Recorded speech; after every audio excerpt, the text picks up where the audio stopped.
Hello friends, welcome back to asset builder YouTube channel. और आज का ये वीडियो बहुत ही ज़्यादा इंटरेस्टिंग रहने वाला है, क्योंकि आज हम बात करेंगे कि निफ्टी इतना ज़्यादा ऊपर चला गया है तो अभी हमें क्या करना चाहिए। मतलब प्रॉफिट बुकिंग करना चाहिए या फिर एक स्टॉक से निकाल के पैसे कोई ऐसे स्टॉक में डालने चाहिए कि जहाँ पे ऊपर जाने की पॉसिबिलिटी ज़्यादा हो। तो सबसे पहले तो हम निफ्टी चार्ट का एनालिसिस कर लेते हैं। आप देख सकते हैं कि यहाँ पे एक रेजिस्टेंस बना हुआ था, ये रेजिस्टेंस को ब्रेक करते हुए निफ्टी अभी काफ़ी ऊपर चला गया है। तो अगर हम निफ्टी का पूरा रैली देखें तो यहाँ से लेके यहाँ तक लगभग 20% का रैली है। ठीक है, उसके कंपेरिजन में अगर हम बैंक निफ्टी का देखें तो बैंक निफ्टी का ये जो रैली है वो यहाँ से लेके ऑल टाइम हाई तक 18% का रैली है। मतलब निफ्टी और बैंक निफ्टी लगभग सेम चल रहे हैं। अगर हम फिन निफ्टी का रैली देखें तो वो भी लगभग बैंक निफ्टी जितना ही है और वो भी लगभग 18% के आसपास ही है। और अभी हम देखते हैं small cap and mid cap. तो स्मॉल कैप का आप रैली देख सकते हैं, यहाँ से लेके यहाँ पे ये 50% का रैली है। मतलब जहाँ पे निफ्टी बैंक निफ्टी ने ओनली 18-20% का रिटर्न दिया, उसके सामने स्मॉल कैप की जो रैली है वो 50% की है। और अगर हम मिड कैप की रैली भी देखें तो वो भी लगभग स्मॉल कैप जितनी है 42% के आसपास है। अभी आप यहाँ पे एक चीज नोटिस कर सकते हैं, स्मॉल कैप और मिड कैप में एक बहुत ही बड़ा फॉल आया था। यहाँ पे आप देख सकते हैं ऑल टाइम हाई से लगभग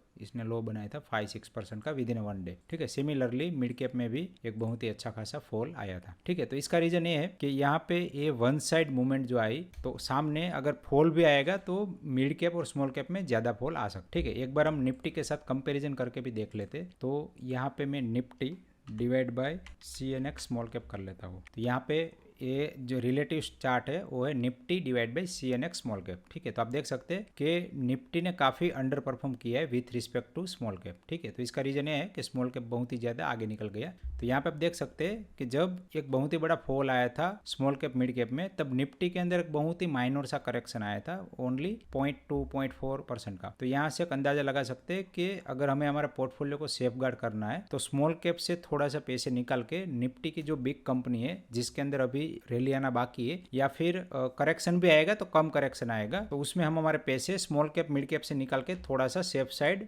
बिग कंपनी में लगा सकते हैं। ठीक है, तो सिमिलर चार्ट यहाँ पे मिड कैप निफ्टी का भी बना है। तो इसी एनालिसिस के बेस पे मैंने निफ्टी 50 के 5 शेयर निकाले कि जिसके अंदर हम करंट लेवल पे इन्वेस्ट कर सकते हैं। तो एक बार मैंने पूरा निफ्टी 50 का पूरा लिस्ट निकाल लिया है, जिसमें सबसे पहले जो मैंने सिलेक्ट किया है वो है एशियन पेंट। तो एशियन पेंट आप देख सकते हैं कि एक यहाँ से बहुत ही अच्छा कंसोलिडेशन दिखाया है। निफ्टी भले ब्रेकआउट करके ऊपर चला गया हो, लेकिन अभी एशियन पेंट के अंदर इतनी अच्छी खासी रैली आई नहीं है। और यहाँ पे आप देख सकते हैं कि करंटली ये इस लेवल पे ट्रेड कर रहा है और इसी लेवल पे स्टॉक ने काफी लंबे टाइम तक ट्रेड किया है। तो यहाँ से बहुत ज्यादा नीचे जाना मुश्किल है। तो एक बार हम एशियन पेंट यहाँ पे ओपन कर लेते हैं स्क्रीनर में और पी रेशियो देखते हैं लगभग 10 साल का। तो आप देख सकते हैं कि जो मीडियन पी है 42 के आसपास है और यहाँ पे इस कंपनी के अंदर री रेटिंग हुआ, मतलब कि ये जो रेंज में पी चल रहा था वो भी री रेटिंग होकर इस रेंज में चल रहा है। ठीक है, तो यहाँ पे अभी काफी नीचे लेवल पे आ गया है और यहाँ पे लंबा अच्छा खासा कंसोलिडेशन भी हुआ है। तो यहाँ पे ऊपर जाने की प्रोबेबिलिटी बहुत ही ज्यादा है। अगर मान लीजिए कि मार्केट नीचे जाता भी है तो भी स्मॉल कैप और मिड कैप के कंपैरिजन में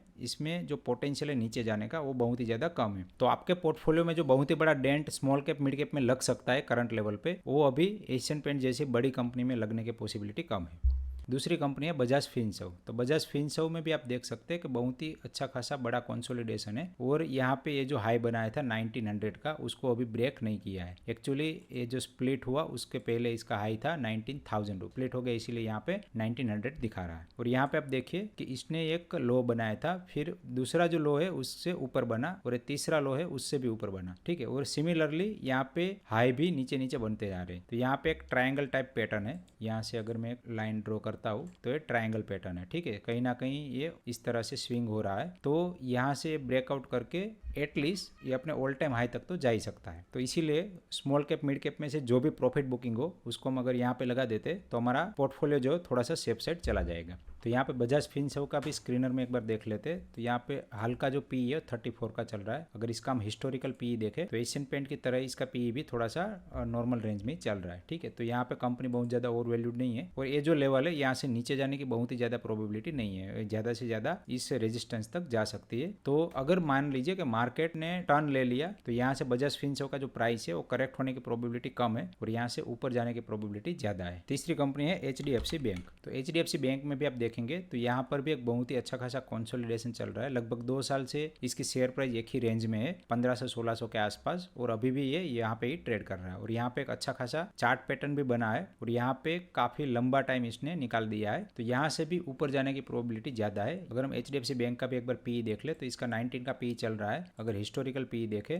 तो 10 साल में इसका जो पीई है वो भी लोवेस्ट लेवल पे चल रहा है और यहाँ पे मीडियन पीई 25 के आसपास रहता था। तो यहाँ पर भी एक अच्छा खासा पोटेंशियल है ऊपर जाने का। सिमिलरली कोटक बैंक में भी देखे तो कोटक बैंक में भी बहुत ही अच्छा खासा कंसोलिडेशन चल रहा है। तो आप देखिए लगभग 2020 के बाद कोटक बैंक की शेयर प्राइस में कोई भी चेंजेस नहीं हुआ है। अगर हम कोटक बैंक की भी बात करें तो उसका पीई भी 22 का चल रहा है और इसका भी हिस्टोरिकल पीई जो है उससे काफी लोवेस्ट लेवल पे चल रहा है। अगर हम प्रॉफिट ग्रोथ देखें तो ये जो ब्लू बार है वो प्रॉफिट ग्रोथ दिखा रहा है और कंटिन्यूसली प्रॉफिट में राइजिंग है। सिमिलर चीज Asian paint, Bajaj Finserv, HDFC bank उसमें भी है। तो यहाँ पे ये सारी जो कंपनी है उसमें प्रॉफिट ग्रोथ तो स्टेबल है, उसका पीई कहीं ना कहीं नीचे आ गया है क्योंकि प्रॉफिट ग्रोथ बढ़ता जा रहा है और प्राइस एक ही रेंज के अंदर ट्रेड कर रहा है। नेक्स्ट कंपनी है फाइजर। तो फाइजर यहाँ पे अपने ऑल टाइम हाई से काफी नीचे चल रहा है, लगभग 36% नीचे चल रहा है और यहाँ पर भी एक अच्छा खासा कंसोलिडेशन दिखा है। यहाँ से बहुत ही ज्यादा नीचे जाने की प्रोबेबिलिटी बहुत ही ज्यादा कम है। और अगर हम इसका भी फाइनेंशियल देखें तो यहाँ पे इसका पीई भी 32 का चल रहा है। अगर हम हिस्टोरिकल पीई की बात करें तो हिस्टोरिकल पीई में मीडियन से भी थोड़ा सा नीचे चल रहा है। तो यहाँ पर भी पोटेंशियल है और यहाँ पे आप प्रॉफिट ग्रोथ देखिए, जो मैंने पहले 4 कंपनी की जो बात की उतना अच्छा नहीं है, यहाँ पे एक रेंज में इसका प्रॉफिट चल रहा है। तो एक बार हम प्रॉफिट एंड लॉस में देख लेते तो इसका प्रॉफिट लास्ट 3-4 साल में 500-600 के आसपास है, तो इतना ज्यादा ग्रोथ नहीं है। लेकिन ये जो कंसोलिडेशन है वहां से कहीं ना कहीं ये ऊपर जाने की प्रोबेबिलिटी है और इसका करंट जो पी है वो काफी नीचे चल रहा है। तो यहाँ पे हम अपना पोर्टफोलियो सेफगार्ड करने के लिए इस कंपनी के अंदर भी इन्वेस्ट कर सकते हैं। तो यहाँ पे मेरा प्लानिंग यही रहेगा कि जो भी कंपनी में बहुत ही ज्यादा ओवर हीटिंग हो गया है, मतलब बहुत ही ज्यादा रिटर्न दे दिया है, वहां पे जो भी प्रॉफिट बुकिंग हो रहा है तो वो जो प्रॉफिट है वो में जो सेफ कंपनी है जिसके अंदर नीचे जाने की प्रोबेबिलिटी कम है और ऊपर जाने की पॉसिबिलिटी ज्यादा है उसके अंदर मैं डाइवर्ट कर दूंगा। तो इस तरह से मैं मेरे कुछ परसेंटेज पोर्टफोलियो को सेफगार्ड कर लूंगा। तो यहाँ पे इसके पीछे का बेसिक रीजन मैंने ऑलरेडी आपको बता दिया। यहाँ पे निफ्टी ने इतना ज्यादा रिटर्न नहीं दिया लेकिन स्मॉल कैप मिड कैप ने बहुत ही ज्यादा रिटर्न दे दिया है। यहाँ पे थोड़ा सा सेफ साइड हमें अगर पैसे डाइवर्ट करने हो तो यहाँ पे मार्केट से निकलना समझदारी नहीं है, क्योंकि हो सकता है कि मार्केट यहाँ से बहुत ही ज्यादा ऊपर जाए। अगर हम यहाँ पे टेक्निकल टारगेट के हिसाब से देखें तो 21,000 से लेकर 22,000 तक मार्केट जा सकता है, जिसकी कोई गारंटी नहीं है।